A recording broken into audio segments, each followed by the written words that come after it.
Welcome back to the Power and Purpose podcast. I'm Vanessa Soul, your host. Thank you so much for investing your time and your energy into tuning into today's episode. I don't take it for granted and I greatly appreciate it. I understand that everything is fighting for our attention all of the time. And so, where you place your attention and focus matters. And hopefully, wherever you place your focus and attention gives you some type of return on investment, ROI. So today's episode, I have a couple of announcements and then we're going to jump into something, right? We're going to jump into some astrology, but here's the thing. I haven't been doing astrology on this channel, on the Power and Purpose podcast.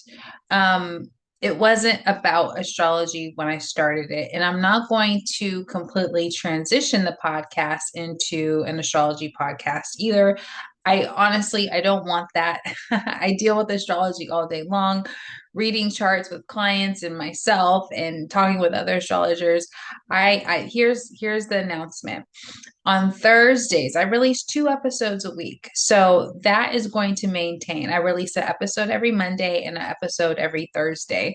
The Monday episodes will stay as guest episodes.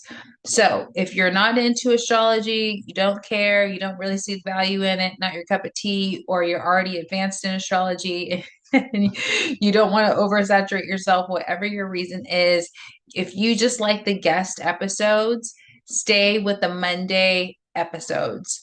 And I forgot if they're going to be even numbered or odd numbered. They should be actually even numbered. The Monday episode should be even numbered. And then the astrology episodes that are going to be solo with me are every Thursday, and those would be odd numbered. So that's how you can navigate it, find the ones you want. If you want to listen to both, great. So that's the big announcement. And it's funny because in my reintroduction episode, like episode 137, a couple days ago or a week ago or whatever, I was like, this podcast is not about astrology. And when I made that statement, I was like, I'm not being completely honest because I know from my own astrology chart and my own intuition that I am here to talk about astrology in a very different way. Not your typical, I'm not a neurotypical person and I'm not your typical astrologer. So I have been just sitting with how I want to deliver astrology and how I want to present it because delivery is everything. It's the difference between someone understanding what you're talking about or not. And it's the difference between like the way astrology is delivered is the difference between you being able to understand something super complex in a very simple way and you're like, "Oh, yep, I could apply that to my life this week. No problem. I could observe that in my life this month and see if that happens. Easy peasy, doesn't take a lot of brain work." That's how astrology should be delivered. And I also believe in functional astrology. Like astrology is here to be used as a tool to navigate this hologram simulation, this reality, whatever you want to call it. It's how we can it's a tool. It's how we can navigate it. There's a lot of identity astrology out there, and I feel like that undermines the ancient um the ancient practice and the ancient uses of astrology. Like in ancient times, they really did use it to understand what was coming. They knew that Jesus Christ was on the way because of 3 astrologers, right? They were able to read the sky and they had enough pattern recognition skill set with astronomy and astrology that they were able to make that interpretation and that prediction. But nowadays, there's a lot of identity astrology. I'm not against it. I mean, I laugh and joke around all the time about how I'm like a typical Leo rising because My hair is so important to me and I wear big sunglasses all the time and I like to dress in like nice clothes or I like to look like I have luxury things or I'm not super egotistical, but I like to appear confident because it feels natural to me. And I like recognition. I like, and at times I like to be seen and express myself and be playful and have fun. Those are all Leo things. And just recently, I started to really embrace the leadership quality of being a Leo rising. So, yes, there's some identity stuff like that's just going to match. It's just going to click for you. You might already identify with your sun sign. Although, if you're listening to this, we're going to talk a little bit more. And this episode today is going to be about just understanding some of the basics about astrology. So that way, later in the episodes, when I'm putting out my Thursday astrology episodes and I'm going deeper into transits or eclipses or Mercury retrogrades or conjunctions or oppositions or just mentioning significant things to help us all prepare mentally, emotionally, physically, so that we can navigate it. um you'll understand. You'll have like a little bit of knowledge. It won't feel like a different language. You'll be able to piece together some things, even if you're just able to understand half of what I'm talking about. So you don't have to, I'm not teaching astrology here. This is not an astrology course. This is just for conscious entrepreneurs, the same type of audience that already listens to my podcast. If you've just wanted, if you're just curious, if you're like, I just want to understand a little bit about astrology, it seems cool. A lot of people seem like they love it. They seem like they get a lot out of it. And I just want to, to dip my toes in the water or just start to hear a little bit more context so I can decide for myself if I resonate with astrology or if it's something I want to look into, or if do I want to get an astrology session with Vanessa, or what is my relationship with astrology? So if that's you, you're going to enjoy these episodes. If you already know astrology, you're still going to enjoy these episodes because I'm going to talk about like some of the transits and the updates. And I believe I have a very different perspective from a lot of the well-known astrologers out there that already have podcasts and books and YouTube channels and things like that. They're great. They have their own audience. But even as an astrologer, when I watch some of their stuff, it's just different interpretation. So that's my announcement. Here we are talking about some things in astrology. Like I said, functional astrology is where it's at for me. Um, and here's what you need to and I if you could here's what I want to say before I go any further. Again, I'm not knocking if you identify with certain things in your astrology, like that you're a Gemini sun and you can and you identify with it. You're like, yeah, I embrace the Gemini part of me. I'm always communicating, I'm always talking, I'm goofy, I'm laughing, I love to learn. Like if you identify with it, that's great. I'm not saying that's not useful. There's just so much more functionality beyond just identifying with our sun sign or just our rising sign or with our moon sign. And when you identify with things with your signs, that's again, it's a golden moment. It's perfect because it helps you understand yourself. Now you know why the way you are, right? You know why you are. like me being a Scorpio sun, I always used to think like, man, I get so obsessed with certain things. Like why do I get obsessive? And it wasn't necessarily people, it was like certain topics or books or obsessed with like getting down to the bottom of something, investigating something, getting to the truth of something. And so learning that not just am I a Scorpio, but I have a stellium, a super stellium in Scorpio, helped me understand more about myself. So yes, identifying with astrology does help. But for those of us who are busy, we're conscious entrepreneurs, we're building our businesses, or we're conscious professionals and we're into spirituality, but we're working for a Fortune 500 companies, right? And we still want to know if there's a Mercury retrograde before we have that meeting with our boss, right?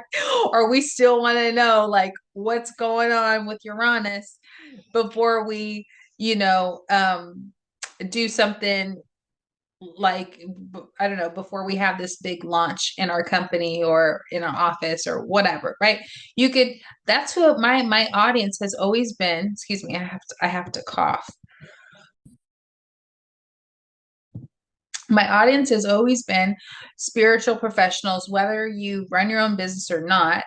You want to use the tools of consciousness and spirituality and astrology, etc., in the real world. Use it for practical things. Use it for that launch. Use it in your company. Use it to get that promotion. Use it to manage your employees. Use it to increase your sales and your marketing. Use it in your real estate business. Like that's, to me, functional astrology. Using it in your day-to-day life. If you're going to have a serious, conversation with your husband or wife, you may not want to do that. If you have Mars transiting and in a certain house, or if there's a Mercury retrograde, like there's just certain things that you want to kind of stay clear of. Like, if you're going to get cosmetic surgery, you don't want to do that during a Mars retrograde. Like, there's just certain do not do's that you can understand on a basic level that will help you navigate your life in a functional way. And you may not care about what Mars represents, or or what, why is Mars retrograde, and like what are all these things. But if you hear me just casually mentioning like, hey, Mars is in retrograde till this date to this date, if you have any surgeries planned that are cosmetic and they're not health related, if they're not necessary for your life or for health, you might want to postpone it. Simple. Navigate your life that way, like rearrange that lip injection appointment, that Botox appointment. I don't know what you got going on. It's just I'm having fun with it, right? Like you can kind of see like that's some of the updates I'm going to be giving, just talking about the current transits that we're in, and you could just take it for face value for functionality purposes. This is not a course. I'm not going to be teaching a whole bunch of stuff. I will talk about the basics just so you understand a little bit of the lingo when I'm talking. And also, if you want to look at your own chart, or if you had an astrology session in the past and you want to pull out your notes, or if you're working with me currently and you still want to understand more context as to things that I mention in our astrology sessions, these Thursday episodes are going to be gold for you. So let's see, where do we go from here? So now that I've announced it and kind of given you a lot of context, that's, I guess I'll just say I do Western astrology, tropical charts, Placidus house system, and I do Placidus house system for individual readings. And I always look at the whole sign houses too. I don't ignore whole sign houses, but Placidus kind of takes more of a precedent when I'm dealing with someone one-on-one, because it's more specific to you because of the degree of your rising sign. That might mean like that may not make sense to you, but I just mention it. I'm a believer in the Placidus chart, but also whole sign houses is good for certain things. I'm an evolutionary astrologer, but at the same darn time, I still honor of um, a lot of things from ancient astrology. I don't disregard ancient astrology as an evolutionary astrologer. I have to just say that. All right, so what do you need to know for this episode? This is kind of like the intro episode of 2026. I'm going to be doing astrology episodes, like I said, a little bit, not even a little bit more consistently. Now it has a schedule every Thursday. If you look back in my podcast, there's some scattered astrology sessions because I didn't know how it fitted. I wasn't sure, like, where does this fit? How does this fit right now? Like, is this what my audience wants? And I know that my audience, you guys, will be able to benefit from how I deliver it, because I deliver it in a functional, practical way. But I just wanted to come up with a schedule. And I also, at the same time, did not want to abandon my guest episodes, because those are like, man, the time that I have with the guest, it's just like it's so special to me, because I go inside their world and I experience their life through them in that hour. And and also we get so much new insight, and I learned so much from hearing about people's lives and their transformations and what they're working on and what their expertise is. Okay, so what do you need to know about astrology? You need to know your big three: your sun sign, your rising sign, and your moon sign.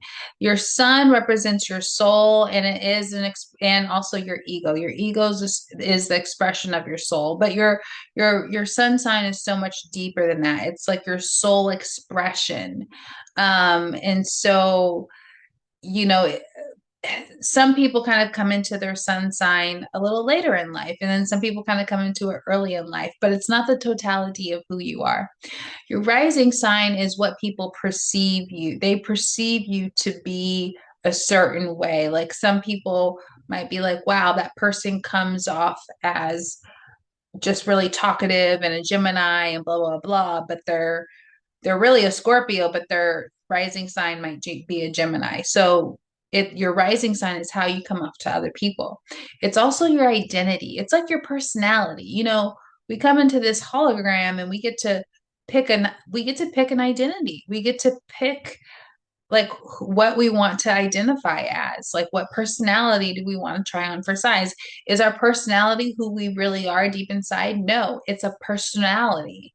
It's just an identity, and we could change it out whenever we want. And in fact, some of these transits actually allow us to get to know a new version of ourselves. With when transits transit through our first house, we're still us. I'll still be a Leo rising, but when Jupiter comes through my first house, or Pluto comes to my first house, which it won't in my lifetime, but if that was to happen, I would experience myself in a completely different way. Like I would experience my identity differently. Um, so the first house is your identity. It is your physical body. It's your vitality. It's your self-awareness. How aware, how aware are you about yourself? It also tells us a lot about your birth, and like what happened around your birth time. Um, how were things when you were coming into this world. And it tells us a lot about your early life, the first house, your ascendant, your rising sign, all those things. That's all the same thing. Your ascendant, your rising, your first house, those are all the same. They all mean the same thing.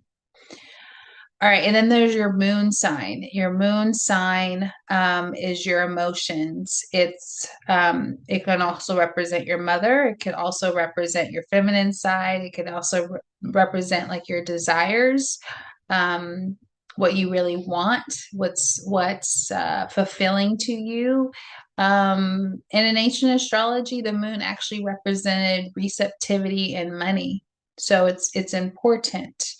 Um, yeah. So knowing your sun, rising, and moon sign is really important, not just to identify with it, although you can, because that's going to click for you. You're going to be like, okay, great. Now I know why I do X, Y, Z. So that's great. But also, um, knowing the reason why you need to know those three is because you need to also know where in the chart they fall. A chart has 12 houses. Again, this is not a course that's going to be happening on this podcast, but I'm just kind of giving you like the basic 101 just so you have a foundation. There's 12 houses in an astrology chart. All right. And starting with the first house, that's your rising, and then your second house, and then your third house, fifth house, all the way around, almost like a pizza pie, or like just think of 12 slices of pizza. Okay. And on the left hand side, that first slice of pizza that's horizontal, on the left-hand side, that is your ascendant. That's your rising sign. And based on the time that you were born, sets your rising sign. That's where that's yeah, based on the time that you were born, sets your rising sign. And if you're getting started in astrology and you don't have the exact time, don't worry about it. Just start off, get it as close as you can. Okay, within the hour is good, within 30 minutes is even better. Try to find your birth certificate, try to find your birth time somehow, some way. I understand not everyone can get it, like if you were adopted or if you were born in another country. If that's the case, if you're super spiritual and you're on the woo-woo train, ask your spirit guides for your birth time. Hey, that has worked for so many people, including myself. I got my birth time like from my spirit guide first, and then when I got my birth certificate, it was the exact time. And then even for my mom's birth chart, she didn't know what time she was born, and I channeled it and got the right time. Or you could always work with someone who does that type of stuff. Any type of psychic medium channeler can answer those questions for you. Or if you're doing Akashic Records reading, so if you don't have your birth certificate, you're adopted, born in another country, it's not the end of the world. You could just get creative on how you can get your birth time. Okay. So there's 12, where were we? There's 12 houses, and where your sun and where your moon falls in those 12 houses, where in those 12 houses actually matters, because each house represents a different area of life, and there's different representations, a list of them. There's 10, 20 plus things that all are assigned to each of the 12 houses. So you need to know. Well, you need to know which house it falls. You don't need to. Here's the thing. As a listener, and if you're just someone who's casually curious about astrology, or if you're just getting astrology sessions here and there from your favorite astrologer or from me, and you're just, you're casual with it, you don't need to know what each house means. You just need to know where stuff is. That's it. If you just know where stuff is, that will help you. Like if you just know, like, oh, my moon is in my fourth house in Sagittarius. If you just know that, that's great, because if you're listening to a podcast and I'm talking about, like, oh, we have something happening in a retrograde in Sagittarius, you're like, oh, my moon is in Sagittarius in the fourth house.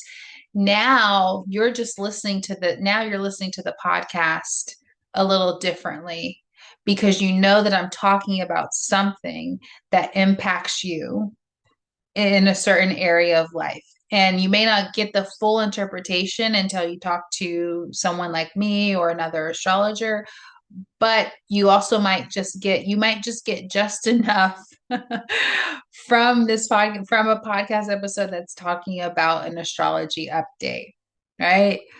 So if you have important placements in the fourth house, which is like home, your family, people who you live with, if you're buying a house, if you do real estate, um, your ancestors, your emotional state, your inner stability, like all of those things, if there's like a whole bunch of chaos happening there with a transit, like Uranus retrograde or something like that, and if I explain that throughout the episode, you're going to walk away with just enough to prepare you for what might be coming that week or that month without having to go through a full astrology session. And of course, we have tools like AI, ChatGPT, there's astrology apps, there's so much, right? And you could always use that as like a follow-up, like, um, you know, just listen to these episodes, kind of learn what you can, allow your curiosity to be there, receive what you can, and then you can always go look up what you need to. You actually might, here's the thing. you will probably know if you listen to enough of these astrology episodes, you will know what questions to ask your AI, whether you're working with ChatGPT or Clyde or whatever, or in your astrology app, you will know what question to ask depending on what you're looking for if you listen to enough of these episodes, because you'll have a foundation and you don't need to do the interpretation. The system will give you enough context that you want to know, right? You're like, hey, there's a Mars retrograde happening. What does this mean? It's happening in my eighth house. It'll give you enough context for you to understand right then and there, right? And then a human astrologer, because astrology is so complex, will be able to go into a, like 3 or 4 or 5 layers of interpretation that the AI probably was not able to do in that moment. Okay. Because the user also needs to know what questions to ask and how deep to go with the questions in order for the AI to meet it. So just putting that out there. It's not that AI is not capable of it. I mean, right now, AI is not doing chart readings accurately, but it can answer questions. And then, but sometimes people don't get a lot of value because they don't know what follow-up questions to keep asking to go deeper and deeper and deeper and deeper. But, merge all of these tools together. Listen to some astrology podcasts like this. Work with me, get an astrology session with me or astrology package. So that way you're doing something consistently, and then grab an app and then use your ChatGPT. Between all of those tools together, you're going to make some traction. You're going to feel confident in kind of understanding the weather, so to speak. That's what astrology is. It's kind of like checking the weather for the week, checking the weather for the month or the year. And then that way, when things unfold, you're not shocked that it's snowing. You're not shocked that there's a blizzard. You're prepared. You got your snow boots on, you got your plow, you're prepared for the blizzard, right? That's how you can kind of use astrology. And then more specifically with business and career, if there's going to be some unpredictability or shakeups or changes or shifts that start to show, or whatever area of life is important for you, um, listening to these episodes and kind of following it and building your capacity for just understanding enough about astrology will help you. It just will help you navigate life. I think astrology is a cheat code. It's a tool, and there's so many other different tools. You don't have to use astrology is not the only cheat code to life. It's not the only tool. It's just one of them that happened to be pretty useful, because there's always, every day, every week, there's a new update. There's a new shift. Our world changes so fast, and it's hard to keep up with it, right? But when we understand what's happening with astrology ahead of time, it feels a little easier and you don't feel behind. You actually feel like, oh yeah, I knew that was coming down. I didn't know, like I knew that was going to happen, or I kind of knew you know, this was going to happen with my career. I didn't know how it was going to happen, but I'm not completely blindsided. So there's that. Also, I will say this. In astrology, we are doing pattern recognition, okay? And we are talking about future events and like the themes of what something will feel like, or what something will be like, or some energies that are going to be present. But predictive astrology is its own science. And so when you're getting a session just from me or any astrologer, you're not automatically getting a predictive astrology session. Okay. Most of the time, we're just giving you general themes and options and ideas. We're giving you like the general concepts, and we are narrowing it down to what's happening in your life, what your goals are, what you're going through. um, but predictive astrology is such an advanced skill that that's a whole nother thing. So you want to make sure if you are looking for a predictive astrologer, you want to make sure that you get someone who specializes in predictive astrology and they're not just doing the regular pattern recognition astrology. Hopefully that makes sense. I'm not offering predictive astrology sessions right now because um I feel like I have more experience to gain before I start to predict events down to the day and time and all of that. But I'm, as an astrologer, I obviously talking about themes and energies and just like the playbook of what's coming in the months to come is what I do. It is what I enjoy. And I feel like it just helps us all. It's just so useful once you understand enough. Once you get to the point to where you're not overwhelmed and you could just receive, it actually starts to land. And you'll see some of these things play out. Like you might listen to an episode and then, you know, in the next week or two, you're like, oh, wow, this is kind of like representative of what Vanessa was talking about with Uranus going direct in the sign of Taurus or Uranus moving into Gemini and blah, blah, blah, blah. And like, you won't have to like remember all the details, but you'll start to see things in your own reality that will prove itself to match the forecast that we're giving with astrology when it comes to transits. All right. So I feel like this is a good place to just kind of let it all land. This was like the announcement episode. Astrology episodes are going to be regular. Yes, they've been scattered in my podcast history in the past because I just was experimenting with how I wanted to do it. But today is now with Neptune that just came into Aries. We're in my ninth house of astrology. I am like ready to go, and Saturn will be there too. In in about a week or so, as Saturn will move out of Pisces into Aries. We'll talk about all this stuff and like what it means, so you could actually apply it to your life, or you could just kind of like let it sit in your awareness to see if it resonates with you. We're going to start talking a lot more about that stuff. Thursday episodes, I will try to put the reminder in the description. Guest episodes on Monday, astrology episodes on Thursday. Hopefully, that's easy enough to follow. All right, guys. Thank you, thank you, thank you. Namaste and have a great day.